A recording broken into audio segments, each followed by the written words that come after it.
How is a house that is less than 1 kilometer away from another house in the United States cost 209% more in Canada? This is the absolute insanity of the Canadian housing bubble, and this may make your head explode here. So basically, this is a tweet that I put out, and I want to show you this because it is and does demonstrate a lot of things which we've been talking about on this channel for a long time. So these houses are less than 1 kilometer apart, and the Canadian super bubble house costs 1.549 million Canadian dollars, and the US house costs 687,000 Canadian dollars. The Canadian house is 209% more expensive. And then you can see on the map there, you've got on Housing Sigma, Surrey, BC, and then you've also got in Blaine, Washington there as well. But what I've also done, and is crucially important when you do these type of comparisons, is the difference in incomes. You have to look at the difference in incomes to really understand, is it a bubble or not a bubble? Because that's what really matters. And you look at the incomes and it's just completely insane. So Surrey, BC median household income is $98,000. So the house is over 15 times median income. Blaine, Washington median household income $138,000. House is just under 5x median income. So it's arguable that Blaine is in a housing bubble as well, and certain places in Washington state and in the United States as well are in local housing bubbles for sure. Yet when you look at Canada, Canada is in a super bubble, and you constantly hear these arguments, oh, it's immigration, it's because the country's so great. But really, I mean, look at these two places. They're 1 kilometer apart. In fact, here we are, Google Maps. Let's go onto Street View and see if there's a massive wall between BC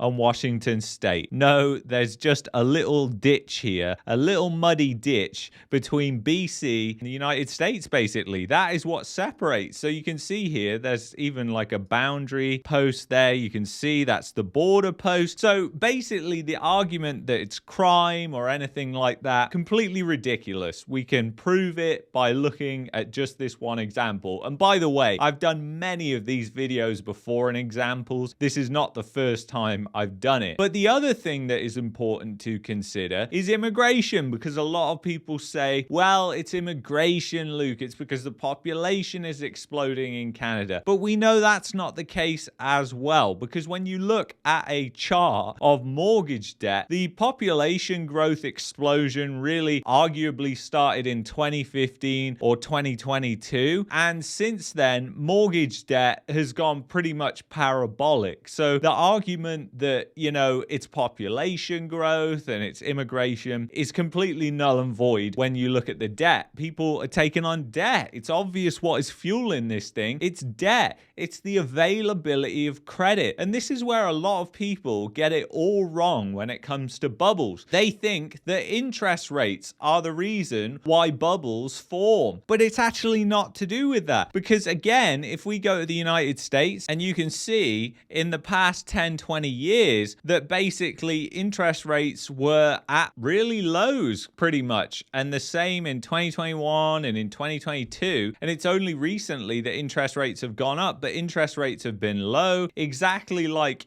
the same story in Canada, essentially, that you've had interest rates have been low. Very similar cycles have played out. So to say it's interest rates again, I think you're trying to pin a bubble that is not listening to fundamentals clearly, because you only have to look at the average income, which is crucially important, as I said, because if most households cannot afford to buy these homes, who is buying them and how are they doing it? Those are the questions that people should be asking, and it comes down to really one thing, and that is the availability of credit. You see, the financial crisis in the US and the subprime crisis, whatever you want to call it, was really caused by easy lending conditions. Now, It doesn't have to be ninja loans, even though Canada has borderline got that extreme even. It just has to mean that the banks are just willing to write loans to whoever, as long as you satisfy the requirements. They're not doing all the checks and they're not checking up on you. So basically what happens eventually is people start to work this out. They start to game the system. Fraud becomes rampant in the market, which is exactly what has happened. You've had rampant fraud that has been throughout this Canadian housing bubble, because without the fraud, how can it happen? How can it happen? It can't happen. And you know, I've got a fantastic interview coming with a whistleblower that was featured on Travis's channel, Real Estate Mindset. Check him out. Great friend and great guy. I've done a video before with him down in Houston.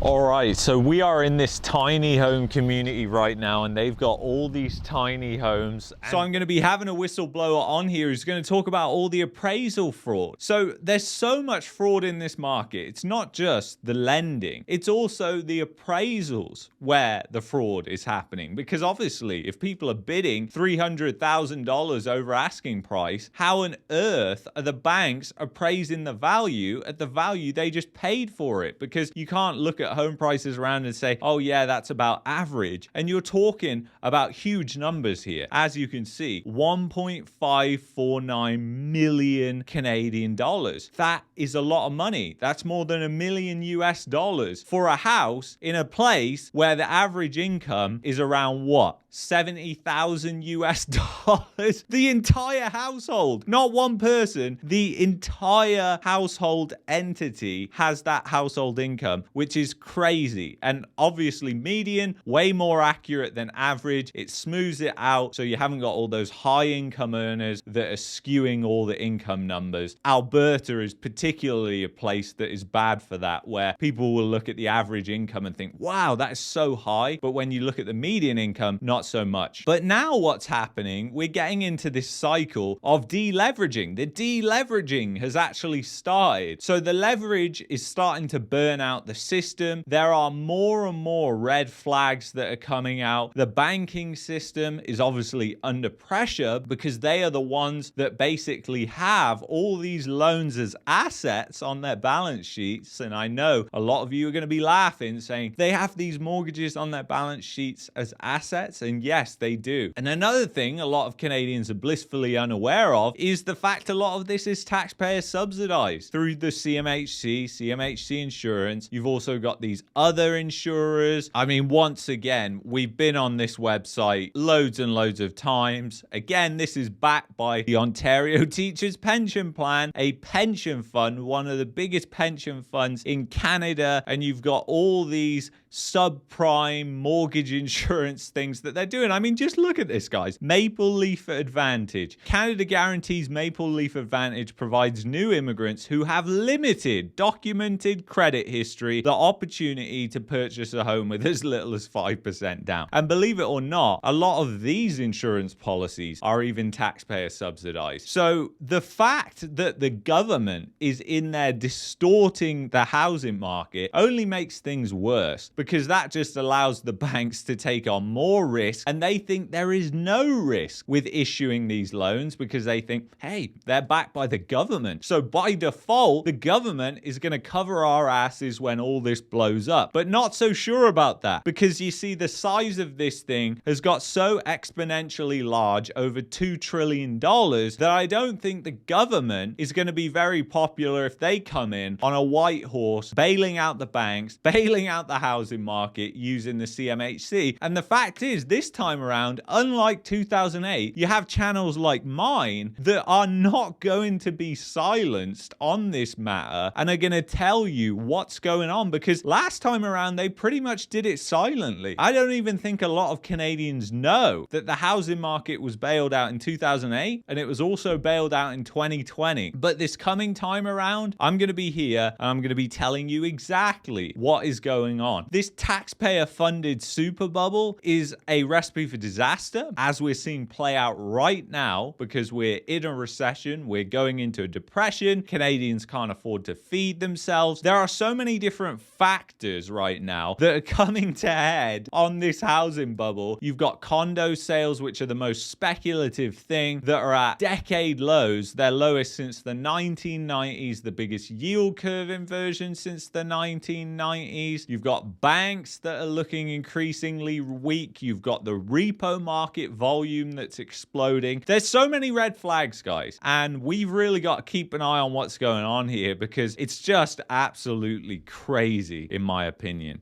So anyway, guys, I want to thank you so much for watching this video. If you've enjoyed this video, I'd highly recommend that you check out this video here. And if you've enjoyed this video, want to protect your privacy and help the channel out as well, go to expressvpn.com/marketmania. That's the VPN that I use, the best, most reliable VPN, and you need one to get around the censorship in Canada. So anyway, I will see you in the next one. Take care.